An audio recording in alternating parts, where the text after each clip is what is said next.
Tää on nyt mun tän syksyn 5. mertsarireissu. Joutuu soittaa merivartiosta paikan. Hyvältä possulta. Joo, mä näin kun se hyppäs. Ollaan sen verran hyvässä paikassa. Käytetään vähän ankkuria. Kalastaa tarkasti. Vitsi, mä oon jännittynyt. Yes! Täällä ollaan meritaimet kalastamassa. Ajattelin tänään kuvata pätkän meidän kalareissusta. Ollaan jo ensimmäisellä spotilla. Mutta tänään käydään vähän läpi, että millainen syksy on ollut, mitä havaintoja tänä vuonna uusia havaintoja meritaimen kalastuksessa on tehnyt ja totta kai kovaa kalastusactionia koitetaan saada niitä hemmetin hienoja kaloita jostain mereltä. Tänään on aika sellainen tuhnunen sää, voisiko sanoa, ja meillä on vähän kalareista ollut 50-50 tänä vuonna kelin suhteen, että on ollut sellaisia tosi aurinkoisia ja sit pilvisiä päiviä. Ja vois sanoa, että kyllä ne pilviset päivät on voit rokannut noin aurinkoista ihan satana olla. Et meillä on ollut tosi huonoa kalastus aurinkoisella kelillä. Ja se on ollut yksi sellainen niin havainto, kun en nyt hirveän montaa vuotta tätä tehnyt, ei ole hirveästi dataa kertynyt, mutta pikkuhiljaa rupeaa kyllä valkenee, että kyllä se aurinkoinen ja tyynisää on oikeasti tosi huono. Et silloin ei olla saada kyllä hirveästi tapahtumia. Oikeastaan ei ole yhtään. Meidän molemmat nollareissut tuli, kun oli semityyni, oli käytännössä pläkä tai sitten joku pari metriä sekunnissa. Ja ihan aurinko paistoi kirkkaalta taivaalta. Et se ei ole ollut kyllä missään nimessä hyvä. Tänään on tällainen pilvinen, tosi erilainen sää, oikeastaan ihan täydellinen keli voisi sanoa meritaimen kalastukseen mun mielestä. Pilvinen, tosi utunen sää oli kun me lähdettiin, nyt se on vähän selkiintynyt se utu tuolta pois. Mutta sitten tällainen joku 5-4 metriä tuulta, niin täällä pystyy olemaan helposti. Mulla ei ole keulakonetta tai mitään, joutuu perinteisellä ankkurilla tai sitten ihan vaan tuulen mukana menee näitä rantoja pitkin, niin mun mielestä tää on ihan täydellinen sää. Ja eilen oli vielä tosi kova myräkkä, niin täällä on vähän sitä vanhaa aaltoa ja maininkia, niin hyvää sellaista keliä. Mä veikkaan, että tai sitä puhutaan, että taimen tykkää, kun vähän aalto käy ja pyörteitä on. Saaliit, tai niiden saaliskalat sun muut, mitä ne safkaa, niin on vähän pinteessä, ja niitä on helppo ehkä niitä napsia sieltä. Ja muutenkin vedet on tosi kirkkaat näilläkin spoteilla, niin kyllä se tyyni aurinkoinen keli tekee niistä varmasti tosi paljon arempia. Tosiaan tää on nyt mun tän syksyn 5. mertsarireissu. Käytiin ihan lokakuun alussa, silloin oli just aurinkoinen ja tosi tyyni keli, ei saatu mitään. Silloin ei ollut mitään havaintoa kaloista. Tänään ja sit tokareissu oli siinä. Niin, no toka reissu oli vähän vajaa itse asiassa. Me käytiin Iga Ahventa ja sitten me heitettiin pari tuntia. Ei, se oli 3. reissu. Toka reissu oli, mikäs se oli nyt olikaan? Niin, tokan reissulla me sitten sain sen 60. Se oli tosi hieno kala. Käytiin kaverin kanssa. Silloin meillä oli itse asiassa aika paljon actionia. Kaverikin sai silloin just elämänsä ensimmäisen meritaimenen ja mä sain sitten sen 60-senttisen yksi tosi iso nätti kala seurassa. Mutta siinä oli just huomattavaa se siinä päivässä, että aurinko paistoi ja oli suht pläkä, vähän tuuli puhalsi silloin aamupäivästä ja silloin mulla oli tosi nätti kala seurassa ihan veneen viereen. Mutta se tuli tosi hiljaa silleen perässä eikä sillä ollut mitään aikomustakaan ottaa vieheeseen. Ja sitten iltapäivällä, kun keli muuttui, aika lailla sama kuin tää, että pikkasen nyt pilkistä auringon tuolta, niin heti rupesi paukuttaa kaloja. En tiedä oliko se kelin muutos. Sitten mä sain tosiaan sen 60-senttisen tosi nätti luomu ja kaveri sai elämänsä ekan taimenen, se oli 45, vähän alamitallinen ehkä. Ja sitten meillä oli pari tärppiä, yksi tärppi ja yksi karku tuossa lisäksi, että se muuttui kyllä selvästi siinä illan mittaan aika hyväksi se meininki. En tiedä. Ja iltapainotteisesti on tänä vuonna tullut kalat, että iltapäivällä kautta sitten ihan ennen hämärää on ollut parhaat actionit. Tosi meillä on hirveän aikaisin tänä vuonna päästy lähtemään vesille, että sekin sitten taas vähän niin kuin hämää tossa jutussa, että ollaan yleensä joskus 11 maissa oltu vesillä, että aamulla ei olla edes kalastettu, niin ei voi oikein tietää, että onko se on tullut, mutta yleensä joskus 2 jälkeen on ruvennut syömään. Et ei ole ihan heti kun me ollaan lähdetty vesille, niin silloin ei ole ikin tullut kalaa. Et se on aina vähän aikaa joutunut odottaa. On taas tiukas.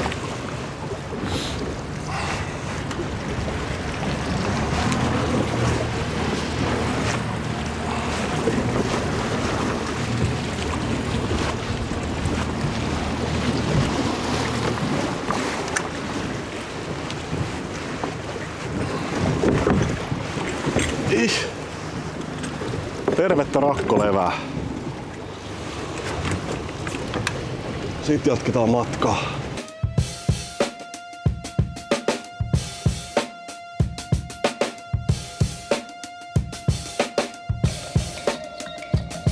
Tästä tuli nyt pieni kelimuutos, aurinko pikkasen pilkottaa tuolta niinku tosi harmaat muuten, että tuolla on sumu edellä ja tuolla rannikossa päin. Mut en tiedä miten tää vaikuttaa sitten.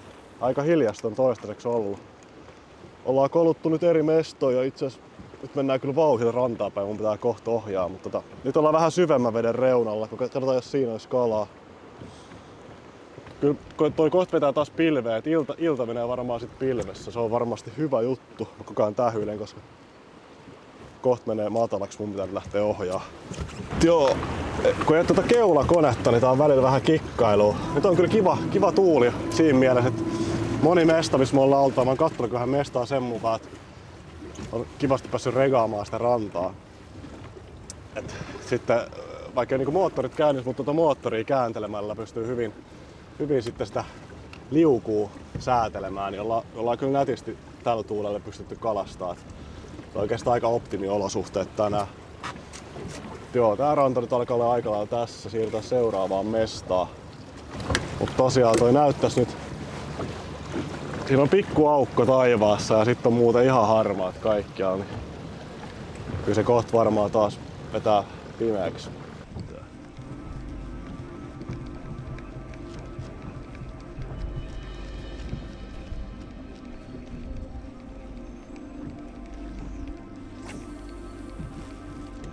Kaikki kalat ois hävinnyt.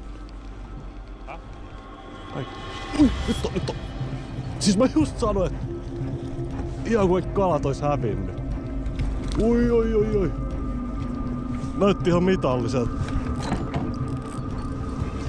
Ei. Rauhas vaan. Ei saakeli, se on veden alla. Okei, hyvä. Nice. On vähän paha paikka vääntää.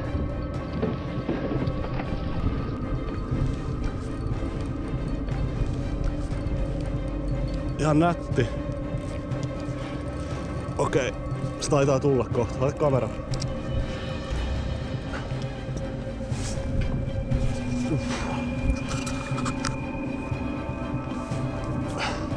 Tulee. Oi, ei tule. No nyt tulee. Come on!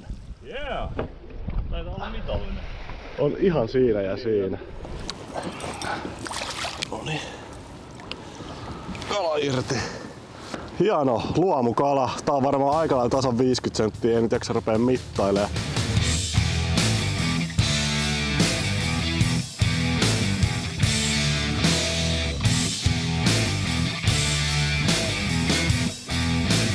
Just mä puhuin tossa, että ei hitto, että niinkään kaikki kalat on hävinnyt, et ei niinku löydy mistään.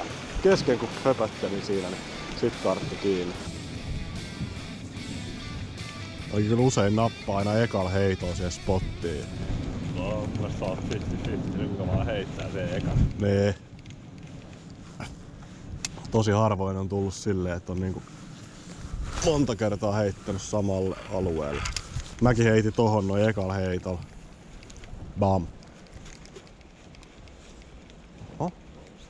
Onks tärppi? Levää. Kyllä täällä... Aha. Mikäs tässä kävi nyt?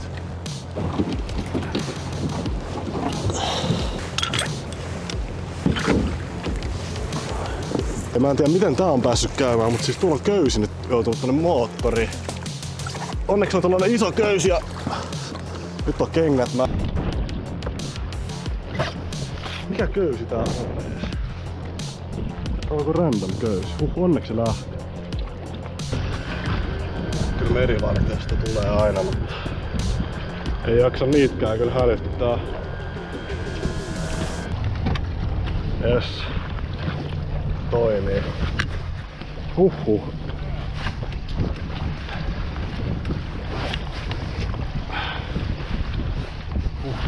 Se oli kyllä vähän jännä.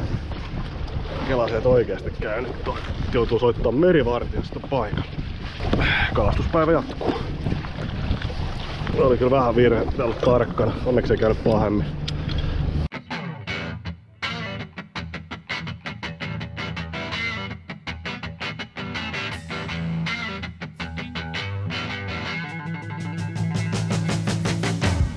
Katsotaan mikä sieltä tulee. Oi. No sä voit liikkua kans sinne. No saat sen käsketty. No ei se ihan pieni. No on se. No. Ei oo mitään. Joku 4-5. Voidaan vaan.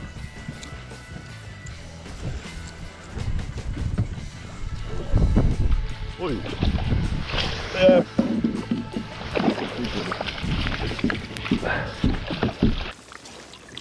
Otahan näytille nopea. Vissiin vähän alanutta.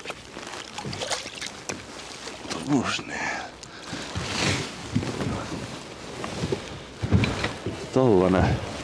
Joku 4-5. Joo. Luomukala. Päästetään tää takaisin. Hieno kala. Jep. Mitattiin vähän vedenlämpöä tosta spotista, missä Onni sai ton kalan. 8 astetta. Melkein 9. Aika optimilämpötilat vissiin. Very nice. Me ollaan tossa Välisaaren tietämillä, Välisaaren huudeella ja no tässä on suora yhteys Avomerelle, mutta niin on melkein kaikkialla näillä mestoilla, et ei täällä päin oikein saaristoa. Turun saaristo on taas jo erikseen, mutta ei Suomessa hirveän mikään saaristo, on melkein kaikkialta on yhteys Avomereen aika helposti. Nättiä. Kala syö. Nyt ollaan sen verran hyvässä paikassa. Käytetään vähän ankkuria. Kalastaa tarkasti tällainen yksi lahti. Aina vähän kikkailu, nyt se lähti helposti. Yleensä joutuu ajaa moottorin vähän taaksepäin.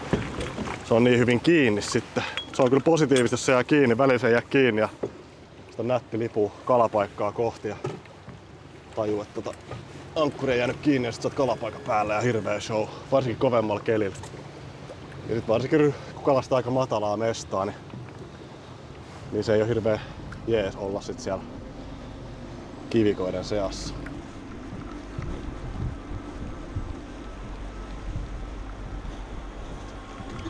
Oi, vapamaa. Nice. Joo, mä näin se, kun se hyppäs. Hyvä. Jarru tuntuu hyvältä, ota vaan iisisti. Otti hyvältä possulta. Joo, mä näin, kun se hyppäs. Kyllä tulee ihan... Okei, ihan... Pitäisikö ottaa haavia valmiin? Joo, se tulee tässä. Ei se kyllä on valmiin, saattaa lähteä. Joo, se on ihan siellä se kyllä... Se on ihan selitää tuo. Tuleeko se? Ei vaan. Ei vielä. Nyt se hyppää. Joo, hyvä pidä just tolleen.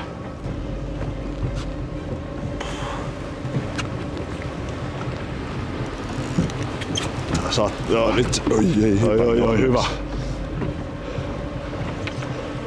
Hyvä.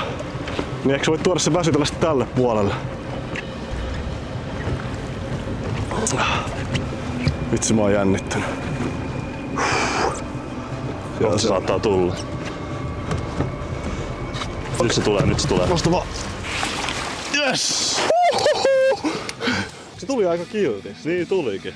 Mutta se oli 2 kertaa hyppäämässä, sit se vaan sit se luovutti sen hyppäämisen. Mut se oli hyvä, kun se oli kyllä räikkä ihan täydellisellä, tai jarru ihan täydellisellä, ja sit sun vapakki oli hyvä, vedit sitä vedessä.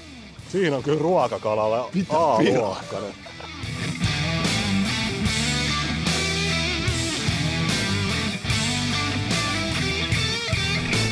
Kyllä veikkaan, että tässä voisi olla toinenkin kala. Ei oo kyllä niitä parvijuttuja oikein ikin näkynyt, että samasta paikasta olisi tullut monta. Onko täällä niin vähän kalaa, että ne liikkuu yksin tai jotain? Eikö se ollut enempää vai? Kato vähän eteen. Stressaavia paikkoja ne välillä nämä matalikot. No niin. Siihen vielä pari heitä. Vaikka voisin kuvitella, että siinä olisi ollut ehkä useampikin kala. Mutta ei ollut tällä kertaa. Lähdetään siirtyä. Kokeillaan se paikka vielä uusiksi. Se on aika laaja, mistä mä sain sen mun kalan. On usein ollut ihan jees. Ollaan saatu silleenkin tuloksia, kun ollaan kalastettu sama paikka uusiksi illemmalla. Et aamulla, esimerkiksi silloin kun on just aurinkoinen päivä, kala seurasi aamulla aurinkoisella kelillä. ei ottanut kiinni, niin mä ajattelin, että okei, se voi ehkä iskeä sit uusiksi illemmalla, just varsinkin kun keli vaihtoi, että saattaa rupea syömään. No me ei saatu sitä samaa kalaa, se oli tosi iso ottaa kiinni, mutta mun kaveri sai siitä, no sen elämän ekan, se oli se 4-5 joku tollanen taimen, semisamasta paikasta. Vaikka kalastettiin ihan täsmälleen se mesta tosi tarkasti aamulla. Välillä kannattaa koittaa uusiksi, niin lähdetään koittaa nyt samaa, siinä on ihan hyvä mesta, että jos siinä olisi vielä syönnillä. Ja hei, muista ihmeessä ottaa mun kanavatilaukseen, jos näistä vinkkeistä on hyötyä tai muuten vaan tykkäät katsoa näitä mun videoita. Ja ei saisi tosi paljon tekemään näitä videoita teille, arvostaisin. Kiitos paljon kaikille tilanneille. Nyt hanaa ja mennään. Vielä puputat siellä. Puputat siellä. Lihistä. Oho. Nyt ollaan saavuttu just tähän Lahteen, mistä mä sain mun kala. Hiivitään pikkuhiljaa tonne Lahden perukolle, ei ehditä kalastaa kokonaan. Kalastetaan toi hotspot. Toivottavasti sieltä tulisi vielä yksi illan kruunu. Noista vieheistä sen verran, että vekkulit ja noi meriläiset on toiminut ihan hyvin. Etenkin pinkkivalkoinen on ollut tosi kova. Pinkkivalkoinen on aina ihan hemmetin kova. Ja sit mulla on yksi sellainen väri, mikä on vähän salakavalasti yllättänyt. Pitää katsoa, ettei mene kiville. Mutta toi kelta-oliivi on ollut vähän sellainen pahan päivän pelastaja, joka on salakavalasti noussut kyllä mun ykköskenttään. Koska se ei ole saanut hirveästi peliaikaa, sen takia mä en tykkää, miltä se näyttää. Mutta aina kun mä oon heittänyt sitä, niin se on tosi usein tullut kalaa, ihan nättejä kaloikin vielä. Sekin on tollainen 150 millinen, eli vähän isompi vekkuli. Se on tullut kyllä nättejä kaloja, että pitää antaa kyllä ihmeessä enemmän peliaikaa. Mutta jotenkin se värikombo on niin ruma, niin sitä on tullut vähän heitettyä. Ja sit tollainen silakka kilohailiväri hileinen on vekkuleista ollut tosi hyvä. Ja sitten kaveri nappasi pinkkivalkoisella meriläisellä elämänsä ekan taimenen. Ja pinkkivalkoinen vekkuli on ollut tosi kova kanssa. Ja milläs muilla niitä on tullut? Siinä taitaa kyllä olla. Mäkin sain sit siinä silakka, sekin on 150 millinen isompi vekkuli. Kyllä ne taimenet ottaa sen suuhun. Onninkin sai tänään sillä ton 4-5 about. Et kyllä ne pienetkin ottaa sen. On ne petoja oikeesti, vaikka se on aika ison kokonen, mutta kyllä ne syö niitäkin. Se mistä Onni sai se kala, niin se oli aika sellainen kalliopohjainen. Siinä oli itse asiassa hiekkaa. Kallio niin tuli rannasta veteen ja sitten siinä oli hiekkaa ja ihan muutama kivi. Et ei ollut sellainen niin tyypillinen paikka. Ja sen on myös huomannut, että just tällaiset ei niin tyypilliset mestat on antanut myös taimenia aika hyvin. Et siinä ei oikeasti auta mikään muu kuin vaan heittää ja rupeaa löytämään niitä spotteja. Sitten sieltä löytyy sellaisia paikkoja, mitkä niinku kelillä kuin kelillä antaa kaloja ja huomaa, että niistä tulee vähän sellaisia hotspotteja. Ja mulla on muutama nyt sellainen löytynyt, että mistä niinku tosi usein, lähes aina tulee joku kalatapahtuma. Vaikka olisi huono keli ja muualta ei tulisi, niin on pari sellaista paikkaa tullut, mitkä pelastaa. Niin siinä oikeasti auto, kun jengi kysyy, kerro paikkoja ja näin poispäin, niin ei tollaisia hotspotteja ikin kerrota. Ne on työn takana, että ne on löytynyt. Mutta siis kalastuksessa sun pitää vaikeasti grindaa menee, etsiä niitä paikkoja. Mutta se on myös ihan hauskaa. Ja sit oikeasti kun se onnistaa ja sä löydät sellaisen naamupaikan, niin se on kyllä hyvä fiilis.